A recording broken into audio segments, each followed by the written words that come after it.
There's no great notoriety. It's not like winning Survivor when that first started. That became a huge thing for the people who won it. They became instant personalities, but not with this show. With a new one called Tough as Nails, where all these sort of tradie type people get together and have to do tasks. But the prize money, rather than being 1 million, is only 200,000 for the first prize. So it's actually like a poor man's Survivor. And even Survivor's a poor man's Survivor, because if you index that $1 million that was started off probably about, must be 15, 20 years ago when that show started, they haven't indexed the prize at all. It's always been $1 million, hasn't gone up a cent. So in actual value, it's probably half that. So these shows are being devalued, but then again, the people watching broadcast TV is dropping every year. So, you know, the media landscape has changed radically, and it's probably an indication of that. Like I say, the top price of this show was 200,000. I gave up on it when I saw these people running.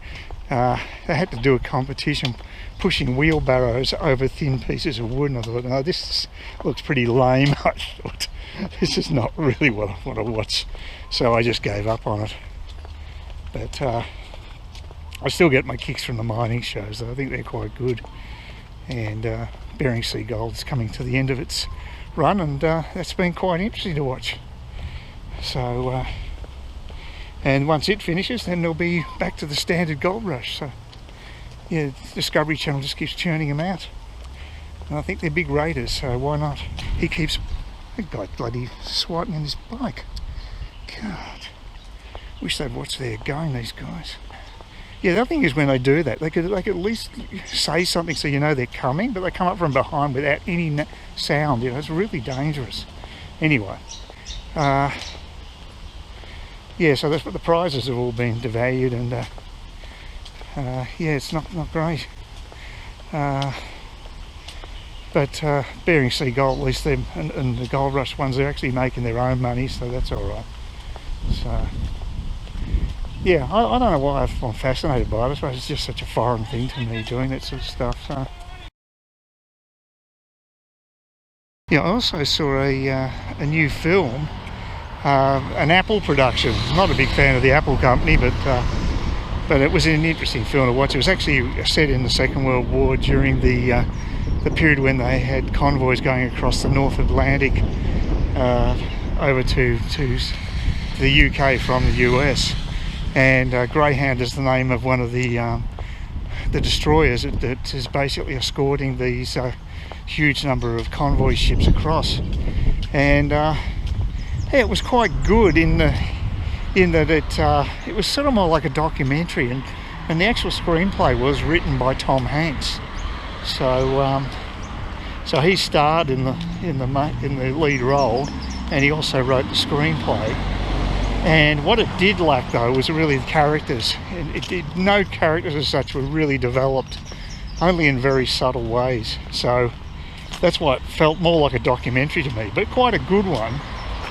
And it was a period when they couldn't give air cover to the convoy for a period of time. I think it's about 48 hours or more. It tells you in the film. It's something like that. It takes them a couple of days to get through this section of the North Atlantic, where there's no people in the planes can actually reach them, because they haven't got the fuel tanks to do it. Oh, guy wanted to find out how he could get into the cemetery. That's the old settler cemetery over there. So I know I was told by one of my Airbnb hosts that that's where a lot of Darrows sleep in the cemetery. So yeah. But anyway, getting back to Greyhound. Yeah, it was, look, one thing I really did like about it, but it's mainly an action flick, and it does create the drama and the tension and what have you. And you know, it's condensing a lot of events, I would think, into one particular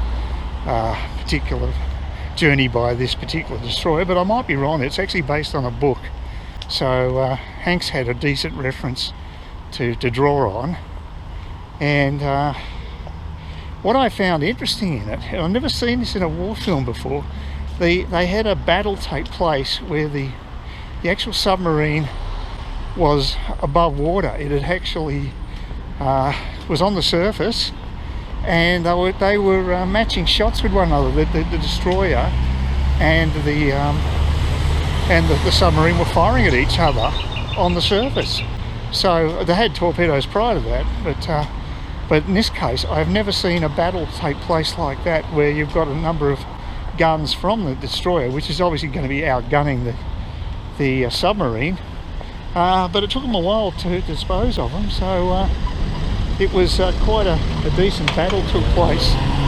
So yeah, I hope I don't spoil it for anybody, but look, I mean, it's not really so much what the outcome of this particular story that's important. I think it's more about the journey of watching how it takes place. I thought it was looked very authentic. I mean, I assume it's authentic. Yeah, I was pretty impressed.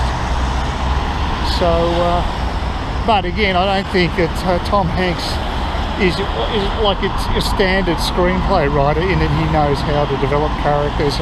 About the only character development that really showed through in this particular screenplay that Hanks did for Greyhound was when he had to make a decision whether to continue the hunt for the submarines responsible for sinking convoy ships, or rescue people that are on the sinking ships.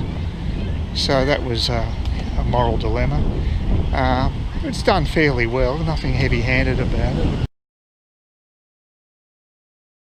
Yeah, I was checking out the internet yesterday, and I realised that one of the people I'd subscribed to hadn't posted for some time, and that was Bald and Bankrupt. That's a guy, middle-aged guy who just wanders around the world sort of gallivanting, meeting new people. He's got a particular fascination with lots of old Soviet structures and places, so he particularly likes going to that part of the world. But he's been to Africa and India, all over the place, but he always seems to get on with everybody, and he's a very successful YouTuber.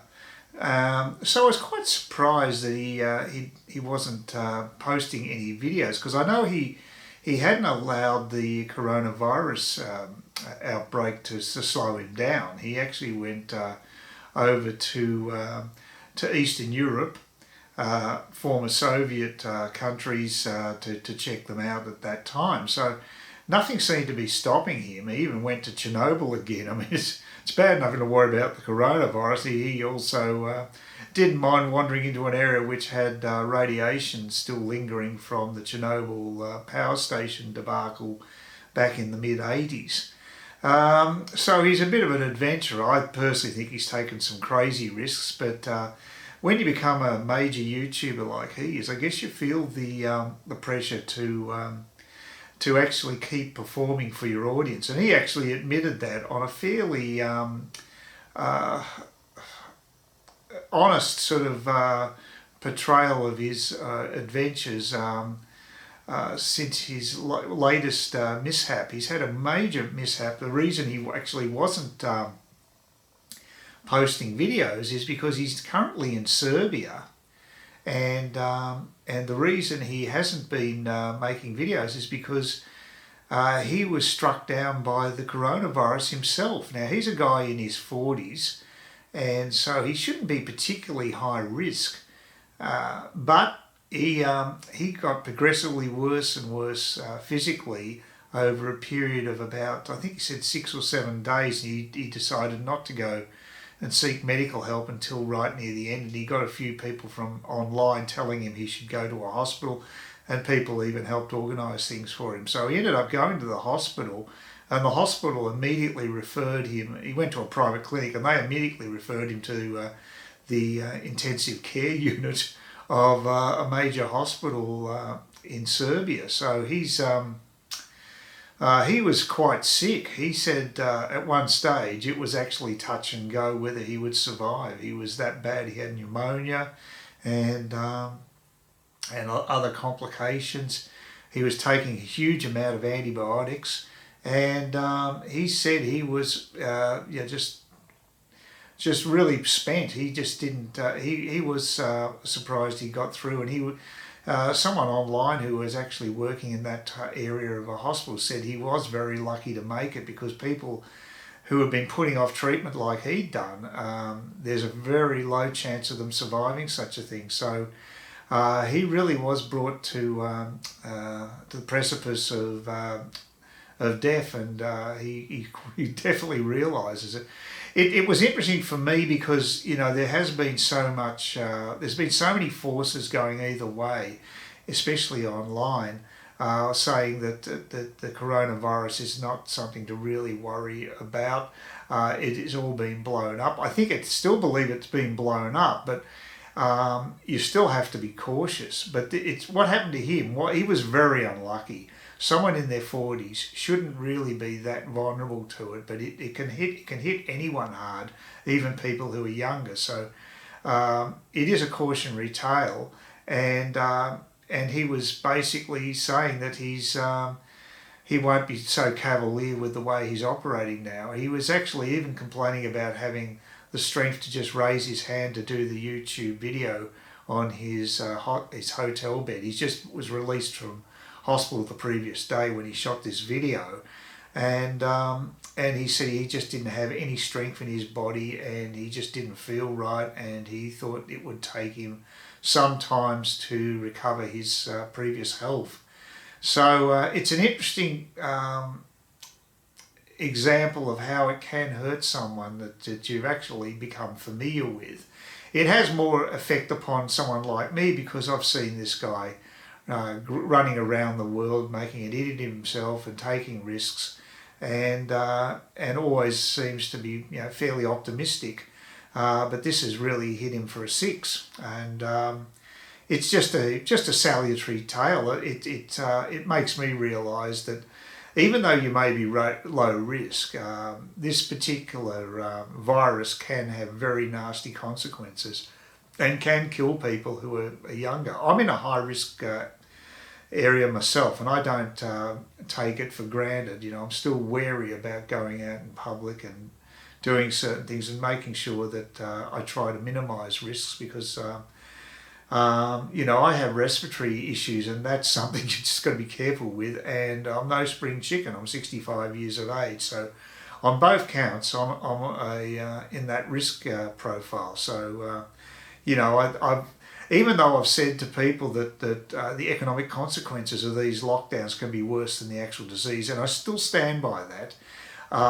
We still need to take this seriously, and that's why I come down hard on some of these state leaders who have really have been totally irresponsible, allowing demonstrations to occur, raising the risks to these people. I mean, it just proves that people like that were at risk. Please consider subscribing to my channel if you think there's anything there of use to you or entertainment or whatever. And either do that or give me a thumbs up, or if you're feeling really energetic, do both. That'd be great. But please don't ignore me. That's the worst thing you can do on YouTube, is be ignored.